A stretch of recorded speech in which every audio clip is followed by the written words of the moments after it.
321.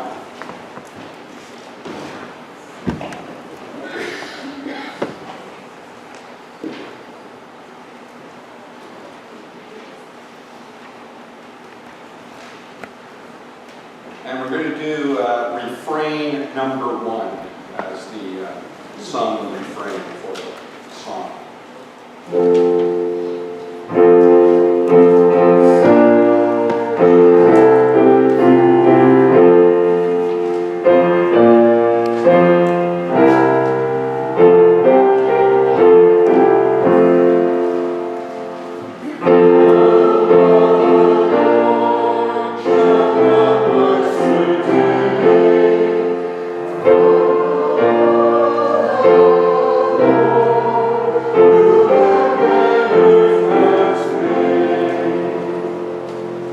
I lift up my eyes to the hills.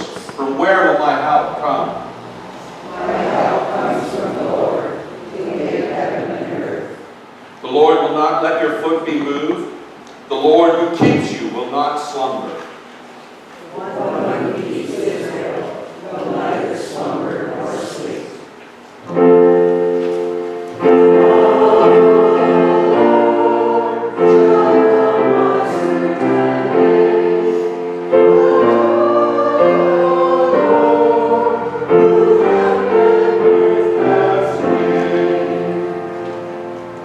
The Lord is your keeper. The Lord is your shade at your right hand. The sun shall not strike you by day, nor the moon by night. The Lord will keep you from all evil, will keep your life. The Lord will keep your going out and your coming in from this time on and forevermore.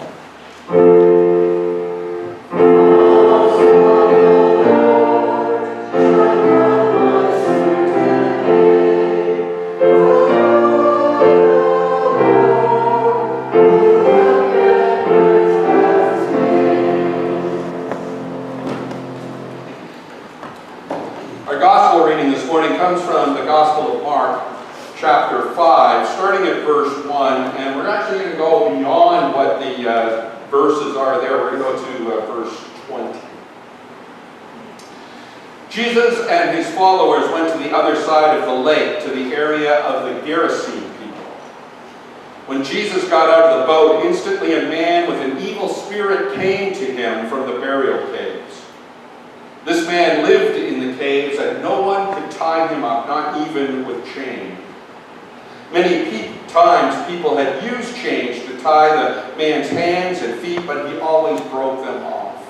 No one was strong enough to control him. Day and night he would wander around the burial caves and on the hills, screaming and cutting himself with stones. While Jesus was still far away, the man saw him, ran to him, and fell down before him. The man shouted in a loud voice, "What do you want with me, Jesus, Son of the Most High God? I command you in God's name not to torture me." He said this because Jesus was saying to him, "You evil spirit, come out of the man." Then Jesus asked him, "What is your name?" And he answered, "My name is Legion, because we are many spirits." And he begged Jesus again and again not to send him out of the area.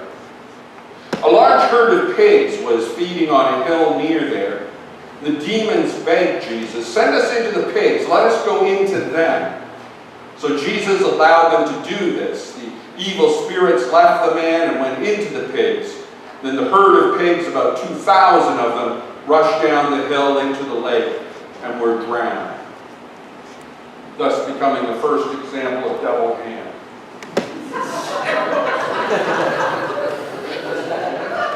Sorry. The herdsmen ran away and went to the town and to the countryside, telling everyone about this. So people went out to see what had happened.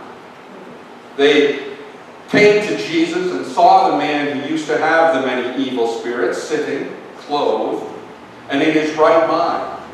And they were frightened.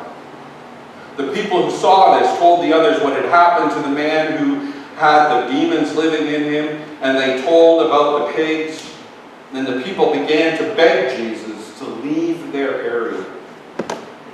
As Jesus was getting back into the boat, the man who was freed from the demons begged to go with him. But Jesus would not let him. He said, "Go home to your family and tell them how much the Lord has done for you and how he has had mercy on you." So the man left and began to tell the people in the 10 towns about what Jesus had done for him. And everyone was amazed. So, the photo up there is very purposeful because we're talking about addiction today.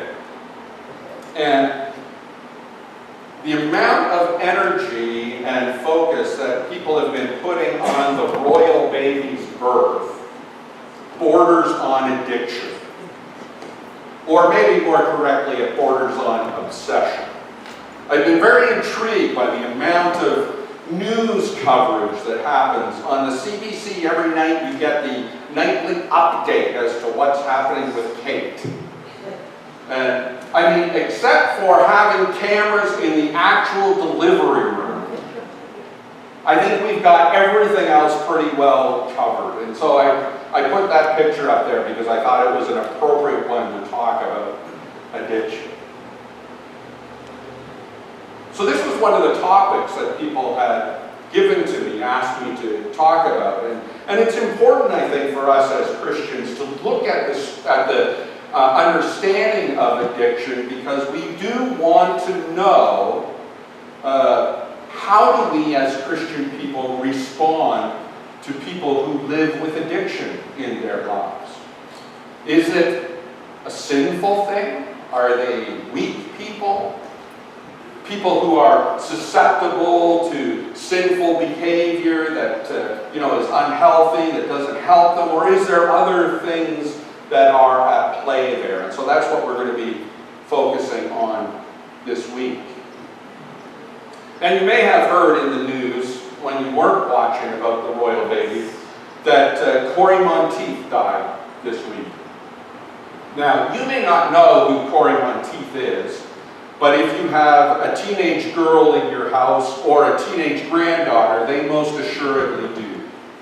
Corey Monteith is one of those heartthrob actors that the young women just love. My daughter, who's 26 years old, if she could, she would put posters of him up in her room. And he started Glee, the show Glee, for the last number of years. And he died this week from a combination of heroin and alcohol. He was 31 years old. Now, he'd spoken many times over his fame period about his struggles with addiction. He had had it since his teen years. And he talked about the fact that it had been always a challenge for him. So maybe to a lot of people, the idea that he died because of an overdose of heroin and alcohol isn't all that surprising. But it is a shock that comes because it's always, that one who is talented, that one who is skilled, that one who seems to have their whole life before them, has everything going for them, that always surprises us when they end up addicted or end up dying from that addiction. He didn't fit the profile that we would normally have, that stereotypical idea of an addict. He wasn't a junkie. He wasn't some disgustingly dirty person sitting crouched over in some abandoned building stairwell shooting up into his arm. He wasn't a petty criminal who would steal daily just to make his habit. He wasn't poor or uneducated or down on his luck.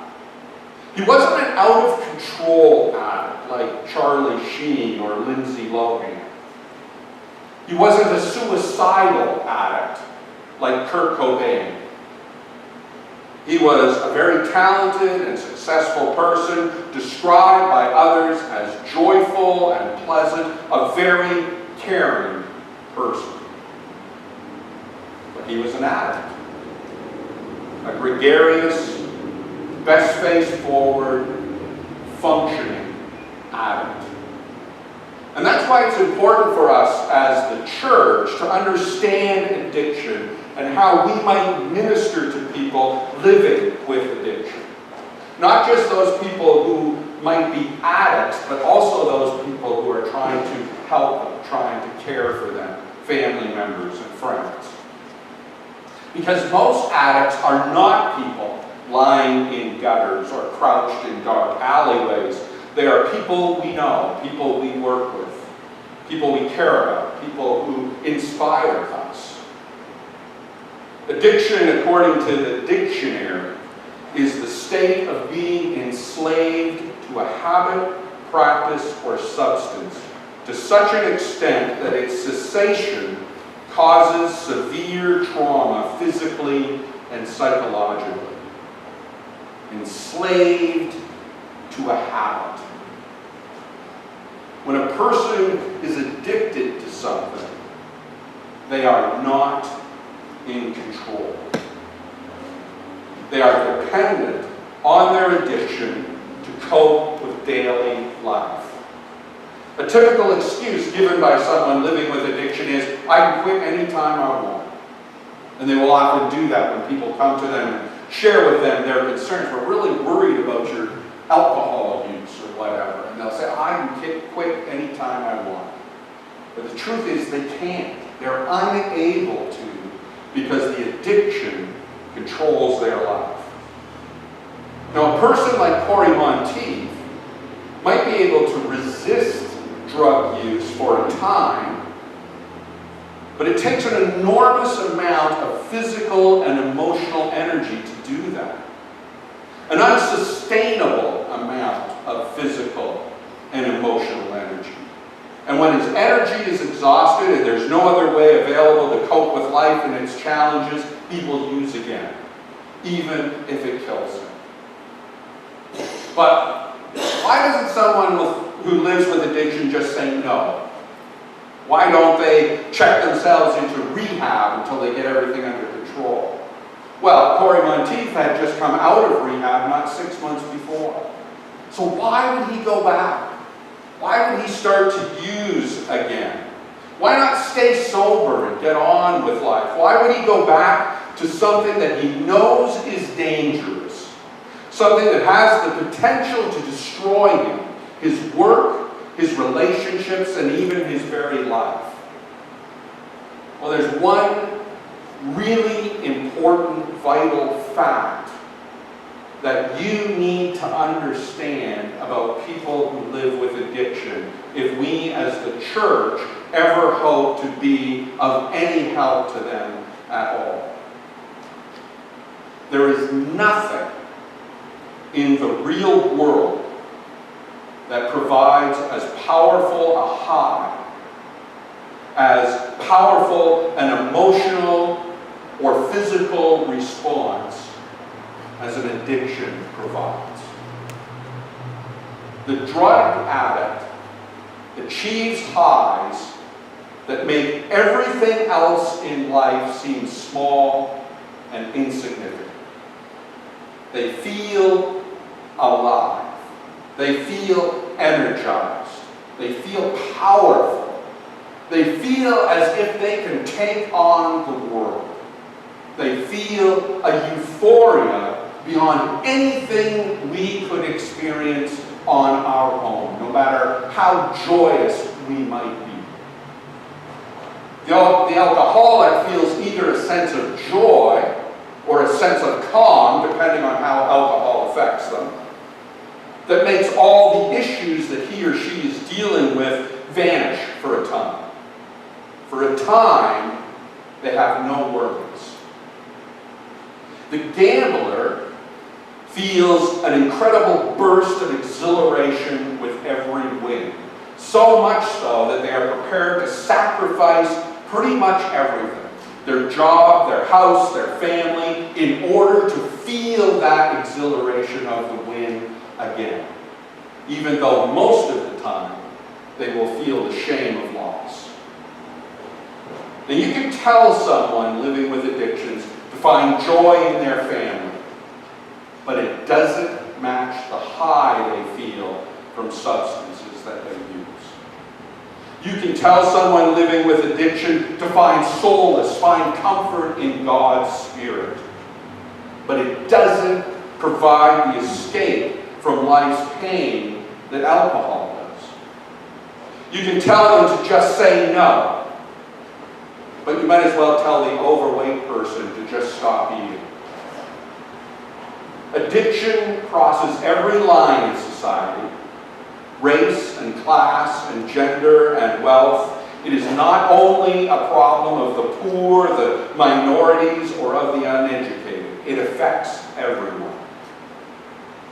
Sometimes people may be worried that they're too dependent on drink or some medication, on gambling or eating or smoking, and certainly it may cause people to feel ashamed from time to time. But those who are living with addiction have no choice. Their addiction drives them, controls them, even at the risk of their health and their relationships. A person living with addiction will live with it for the rest of their lives. They may learn ways to cope, or methods to resist, or people they can call upon for support, but they will always be an addict. The Alcoholics Anonymous slogan of one day at a time is entirely accurate. It is a daily choice whether to use or not. It is a daily choice whether you will cope with life through your addiction or through less harmful means. It is a daily choice whether drugs or alcohol or cigarettes will be your support structure, or whether your friends, your family, your church will play that role. So Jesus comes into this land. And when he is there, this man comes charging up towards him, screaming loudly. He must have been quite a terrifying figure. He must have been frightening to look at, so much so that you can imagine that the disciples are stopped in their tracks and are ready to turn and run back to the boat and get back onto the lake. It's frightening. And that's often society's response when they come face to face with addiction. It is frightening to friends and family and people they work with. Because we hear about addictions, it tells us that people who are addicted are dangerous and unpredictable. And so when we confront it, it becomes something terrifying. Mostly because we don't know what to do. We don't know how to respond. How can we help someone who is totally out of control? Someone who is under the control of a legion of demons? Do we reach out with love? But then what happens if we're rebuffed or used or taken advantage of? Because God knows addicts above everybody else are manipulative in order to achieve their goal of their next high. Do we cut the person off from relationship in order to spare ourselves, to save ourselves, ostracize them from our social world until they admit they have a problem? He made the choice to become an addict after all. And until he chooses to solve his problems, we will have nothing to do with it. Is that the best response? Might be. It will certainly make things easier on us. Do we send the addict to jail? That's been our normal response over the last number of decades. Build bigger prisons. When someone has been addicted to something, we send them to jail. Make them society's problem. I imagine Jesus found the man terrifying as well. Just as the disciples did, just as the townsfolk did who condemned the man to the graveyard. But rather than running away or seeking to banish him, chain him up, cut him off, Jesus' response is to right away regard the human being that he sees in front of him. Because we hear that his opening words are, "You evil spirit, come out of the man." He recognizes the human being who is standing there. He does not see a junkie. He doesn't label him a drug abuser, a drunk, or demon-possessed. He sees the human being who is suffering under the weight of his addiction, a possession that he has no control over. When people in our society, in the church, when you and I see the person living with addiction, what do we see? Do we see the single mother who's struggling to cope? Do we see the teenager who's trying to understand all the changes that are taking place in his or her life? Do we see the business person seeking freedom from the stress that weighs heavily upon them? Do we see the addict, the junkie, the meth head, the sinner, the weakling, the abuser, or do we see the human being? Jesus' response is not to condemn the addict, not to berate the man for being weak, not to shame him for not being strong enough to take control of his life. He finds a way to help the man to live without his demons controlling him. He gives him the support, the care, the humanity necessary to convince the man that he is not isolated, he is not cut off, he is not damaged or weak or worthless or sinful. He restores the man to community. He gives him his dignity back, even if that is something as simple as clothing him. He recognizes that the man cannot solve his addiction, his demon possession on his own. He needs help, support, and encouragement, be it AA or support groups or intervention or whatever.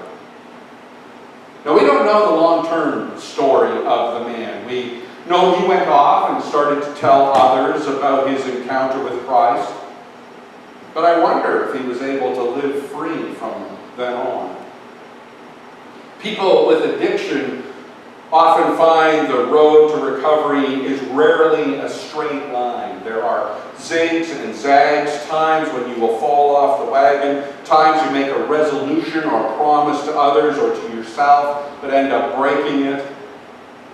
It's important that the person living with addiction and we who strive to support them do not see setbacks as failures or as a cause for condemnation, but to see it as just another step, just one day out of many. One day at a time. Today I didn't use. Today I didn't drink. Today I didn't smoke. Today I didn't gamble. Now, I'm not suggesting that we be naive about addiction and its dangers, its challenges, and its effects upon people. It is extremely difficult to quit using whatever substances have you tried. It can be a painful and frustrating process. But just because it is hard is no reason for us as the church to just give it up and make it someone else's problem. We begin with how we see the person living with addiction. Never to judge him or her, to see her first as a human being who just happens to be an addict. The goal of church community is to affirm his or her humanity. Here is a life worth saving. If we encounter the demon-possessed howling in the graveyard, do we see someone whose life is worth saving? Or do we just see the junk? That image we have, that will make a huge difference in how we see ourselves as a church where Christ's message is lived. I wonder, as the church, if we can provide a stable and welcoming environment to the people who are demon-possessed within our community. Can we support them so that they might be able to cope a little bit better? Are we able to create an environment where people are not isolated socially? Are we able to create an environment that gets people away from the locations and the habits that cause them to use and place them in a more healthy and supportive environment here? Now, it's not our role to save them, but it is our role to help them save themselves. We could open the church up to AA groups or Al-Anon. That's one way to be a supportive presence. We don't need to create a halfway house or a counseling service, although those are things we might do as a supportive community. But what we as Christ ministers of grace do need to do is to be open and honest with people about addiction, to educate people about what addiction is and what it isn't, to help our young people to make smart choices, to provide guidance and understanding for those who see no way to cope with the challenges of their lives, to regard every person with a non-judgmental spirit, helping them see they need not fear condemnation or isolation from this congregation, but that here they will find support, even if at times it frightens us, even if at times we might find it a huge challenge. Here they will find support. For we will not see the junkie, the drunk, the problem gambler. We will see the human being. We will see the person needing a place where they are loved and cared for and accepted just as they are. That's the challenge for us as a congregation. Because all of us know people who live with addiction. We know family members. We know people we work with. We know friends. We know neighbors. People who struggle day to day to survive. Imagine, even with their manipulative behavior, even though they can be abusive and untrustworthy and frightening at the extremes, imagine if we could create an environment where people who live with addiction, both those who are addicts and those who care for them, could find a place of acceptance, find a place of understanding, find a place where they are treated as human beings first and foremost.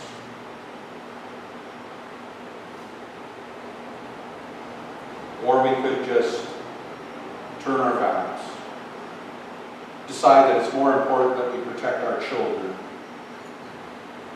decide that it's better to chain the addicts up in the graveyard because then they're away from society.